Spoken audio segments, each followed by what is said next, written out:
Assalamualaikum dan salam sejahtera. Beberapa orang telah menghubungi saya tentang video saya semalam. Mereka kata saya tersilap di dalam perkiraan jumlah penyokong barisan kepada Muhyiddin Yassin.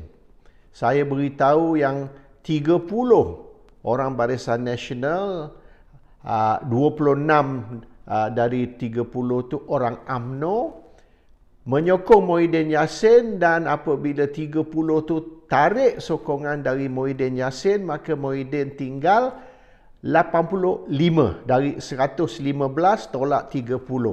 Tinggal 85. Mereka kata yang sebenar hanya 10. Dan apabila Barisan Nasional atau UMNO menarik sokongan dari Muhyiddin Yassin, maka Muhyiddin tinggal 105. Bukan 85. So masih ada 20 ekstra dari yang apa saya sebut semalam. So minta maaf saya tersilap di dalam figures ataupun numbers, tapi yang lain-lain tu tidak berubah. Kronologi dia, apa yang ini berlaku, itu berlaku, itu tidak berubah. It still remains the same. Yang total dia is 105, not 85. 20 ahli parlimen lebih yang masih menyokong Muhyiddin selepas UMNO Barisan tarik sokongan dari Perikatan Nasional atau dari Muhyiddin Yassin. Itu saja boleh dikatakan kesilapan di dalam my presentation semalam. Anyhow, hari ini saya tak mau cerita tentang itu sebab that's yesterday's subject. Hari ini saya nak cerita tentang Azalina. Azalina Osman Said berkata memang ada konflik of interest di dalam perbicaraan Najib Tun Razak tentang kes SRC International. Mereka kata Najib kalah 13-1, iaitu 13 hakim berpendapat yang Najib memang bersalah. Hanya satu saja hakim yang rasa mungkin Najib perlu diberi lanjutan masa, extension of time ataupun postponement apabila dia tukar lawyer. Soalan dia menukar tim lawyer tu, tim peguam tu ialah keputusan Najib.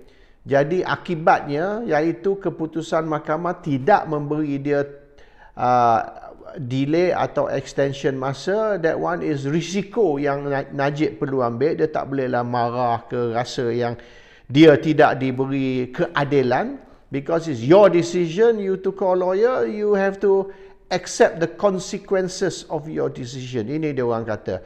So it's still 13 lawan 1. So hanya satu yang rasa mungkin Najib perlu diberi lanjutan masa.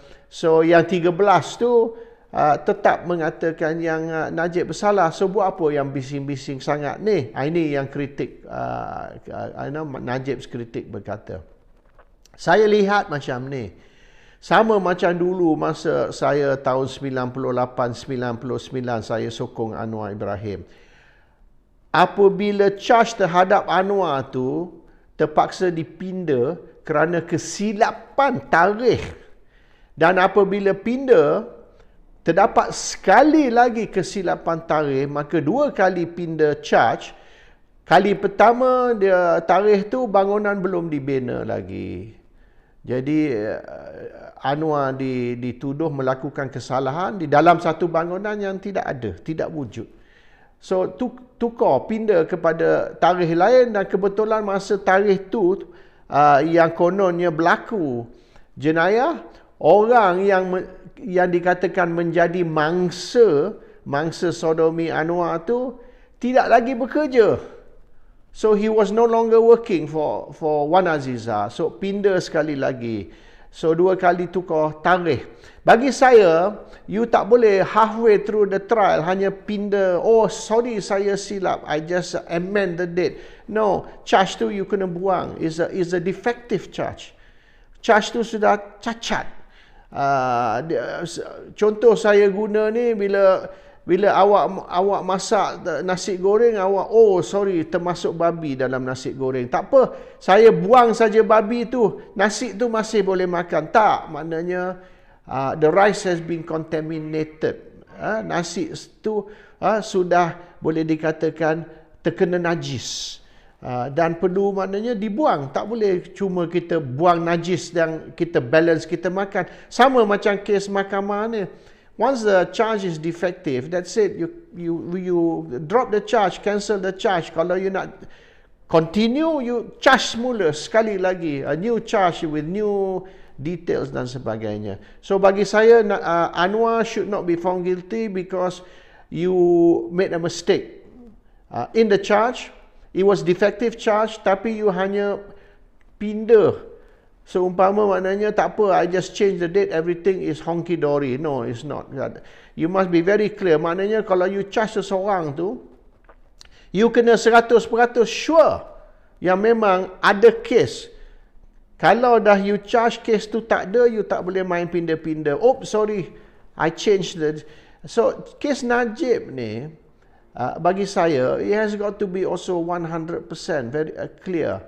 Dan sekira misalnya macam Azalina kata hari ini, memang ada unsur, memang wujud konflik of interest, iaitu hakim ni, Nazlan Ghazali ni, dia terlibat dengan SRC, penubuhan SRC.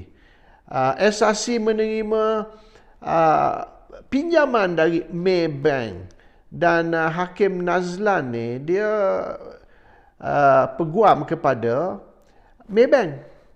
Dan dia terlibat pada awal di dalam penubuhan SRC, di dalam Maybank beri pinjaman kepada SRC. Dia juga yang terlibat dengan menyediakan perjanjian. Dia penasihat kepada SRC. So maknanya apa yang berlaku bukan saja dengan pengetahuan hakim tu, yang semasa tu dia belum hakim lagi, dengan pengetahuan peguam yang kemudian menjadi hakim, tapi dia juga terlibat di dalam rancangan, the plan to set up SRC, the plan to give SRC pinjaman dan sebagainya. So maknanya you are involved in the crime. Kemudianlah jadi crime. Semasa planning tu belum jadi crime lagi. But kemudian, whatever you plan became a crime. And you sebagai hakim, you lawyer kepada the parties involved in the crime. So you tak boleh lah, maknanya sekarang ni you sudah cacat. You are tainted. You ada penglibatan. You were involved in a lot of things from the beginning, and sekarang ni benda ni sudah rosak, benda ni sudah cacat, dan sekarang sudah bertukar menjadi jenayah. Tapi sebelum menjadi jenayah, semua perancangan dan macam-macam, you masih terlibat. So by right you should withdraw, you tarik dirilah dan abstain ataupun minta dikecualikan dari menjadi hakim di dalam satu kes di mana your fingers was in the pie. Once your fingers was in the pie, your fingers are dirty. You dah tak boleh dah terlibat. Sikit sebanyak, whether dari segi ni ke dari segi tu, memang you pun a part of the crime. Walaupun you kata, I was not involved in this or that, tapi maknanya you terlibat. Dan sekira dah perkara ni sudah jadi satu jenayah, maknanya you pun perlu bertanggungjawab. Macam mana you boleh jadi hakim? So to me, the issue sekarang ni, adakah Najib diberi perbicaraan yang adil? Bagi saya, ragu-ragu. Saya ada was-was. Dan di dalam undang-undang, sekiranya timbul was-was, walaupun sikit saja, Walaupun was-was tu 5%, 10%, taklah 100%, maknanya 5%, 10%, ada was-was. Tapi masih nak 90%, 95%, okey. Tak ada was-was. Tapi oleh kerana, walaupun hanya 5 ke 10% was-was, the benefit of the doubt must be given to the accused. That's it, full stop. First year law student undang-undang tahun pertama tahu, the benefit of the doubt must be given to the accused. Sekira timbul was-was atau ragu-ragu. Walaupun was-was ragu-ragu tu tidak dibukti, is hanya suspicion saja, was-was saja. Tapi walau bagaimanapun, Najib tidak diberi keadilan sekira ada was-was ataupun ragu-ragu dan was-was tu ditolak ke tepi tanpa diberi pertimbangan. My stand on Anwar dulu tahun 98-99 kekal, walaupun saya tak suka dia, walaupun saya tak boleh terima dia sebagai Perdana Menteri, tapi isu 98-99 tu kita tak boleh lari, tak boleh nafi. Bermaknanya Najib punya kes pun we use the same principle. Kita kena guna prinsip nilai-nilai yang sama. Kalau sekiranya orang ni musuh ke kawan tak kisah. Kalau orang ni kita mengukur dia menggunakan sesuatu ukuran, orang lain pun perlu diukur menggunakan ukuran yang sama. So bagi saya kes Najib, kes Anwar ni tak beza. Kalau orang boleh kata Anwar ni mangsa perbicaraan yang tidak adil, a victim of a unjust trial, maka Najib pun sits in the same category, di dalam kategori yang sama, orang yang tidak diberi perbicaraan yang adil. Itu pendirian saya. Saya boleh terima, tak boleh terima tindakan Najib dari segi politik is another matter altogether. Politik is politik. Kalau dia melakukan sesuatu kesalahan yang melanggar syariat Islam, saya tetap akan tidak sokong, bukan kerana politik, kerana this is Islam, you went against Islam. This is politik, you went against my principle in politics. And this is justice, you did not give justice. So tiga perkara tu kita jangan rojakkan, kita jangan campurkan. Saya boleh sokong awak dari segi ini, tapi saya tak sokong awak dari segi itu. That's all. Dari segi politik, saya rasa Najib banyak buat kesilapan. Tapi dari segi undang-undang, tetap saya rasa ada was-was. Kemungkinan dia tidak diberi keadilan. And that's my stand. Tapi orang ni ialah dia kata, oh sekarang ni dia sokong Najib, mesti dah Najib beli dia.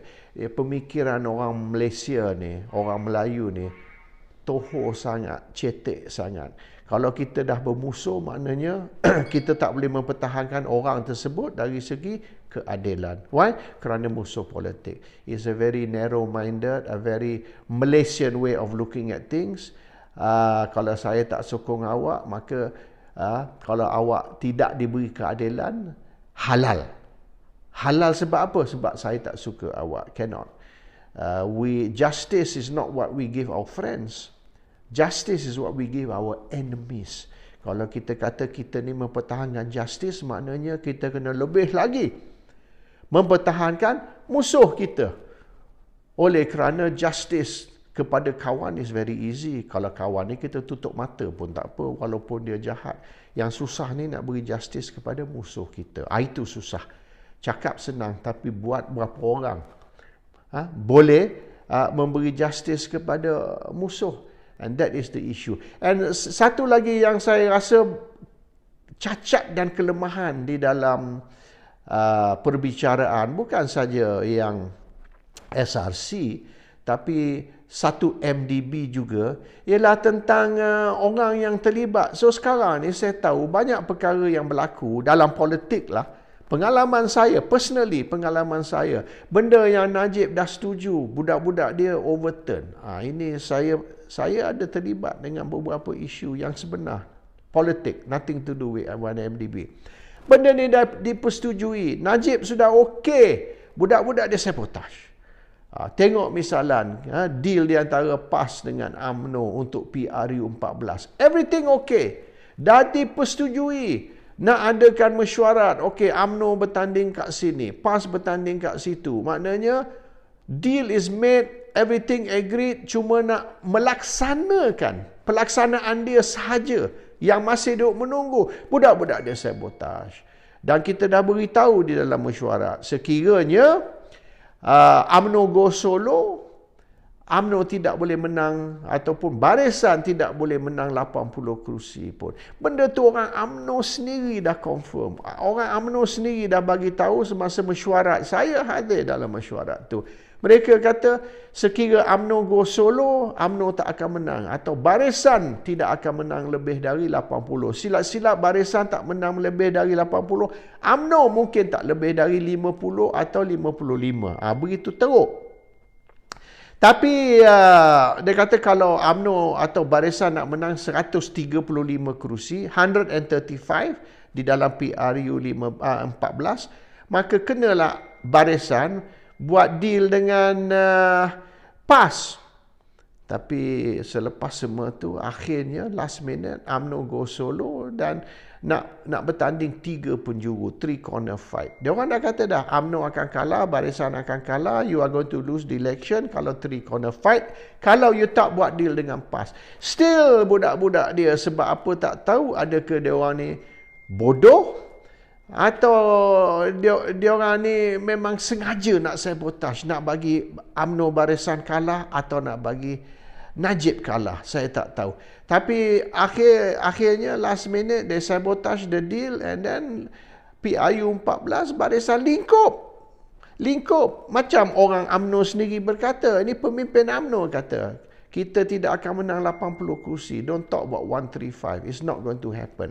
Sekira pertandingan 3 penjuru dengan PAS. So kadang-kadang saya rasa Najib ni mungkin dia ikhlas, mungkin dia memang nak buat, tapi budak-budak dia ni, either budak-budak dia ni bodoh sombong, bongkak, ataupun they know what they're doing. Dia nak sabotage bagi UMNO kalah, saya tak tahu. So that is the issue. So dalam isu 1MDB, SRC, banyak benda yang dibuat, adakah dengan pengetahuan Najib? Important. Not just pengetahuan Najib, tapi arahan Najib. Adakah Najib arah semua benda ni dibuat? Ataupun benda ni dibuat dengan pengetahuan, with the knowledge of Najib? Atau banyak dia orang buat behind Najib's back tanpa Najib mengetahui, dan Najib akhirnya menjadi mangsa perbuatan budak-budak dia. Ini satu soalan, dan bagi saya is perkara ragu-ragu, perkara was-was, iaitu kemungkinan. Dan sekira timbul kemungkinan, walaupun tak boleh dibukti 100%, tapi kemungkinan 10%, maknanya this trial has got to take a whole different direction. Walaupun dia kata hakim ni, mereka buat keputusan berpandu kepada kenyataan dalam mahkamah. Kalau orang masuk dalam mahkamah, kata, ya, dia tu rogol saya, dia peluk saya, dia telanjangkan saya, dia rogol saya. Itu berpandu kepada kenyataan. You kata saya tak buat, dia kata you buat. So, hakim percaya kepada tu. So, the point is, the witness punya statement. Orang yang menjadi saksi. And the problem is, ramai yang menjadi saksi di dalam kes, beberapa kes ni lah, termasuk kes Najib dan beberapa orang. Ramai yang menjadi saksi, and this case Muhyiddin yang akan datang ni kita tengok. Witness tu yang sebenar terlibat. Mereka terlibat di dalam jenayah tersebut. They are involved in the crime. Tapi apabila mereka menjadi saksi, mereka diberi pengecualian dari exemption ataupun immunity dari di-charge. So sekarang ni saya terlibat di dalam jenayah. So, pihak pendakwa ke pihak kerajaan nak suruh saya jadi saksi. Kalau saya jadi saksi, saya tidak akan di-charge.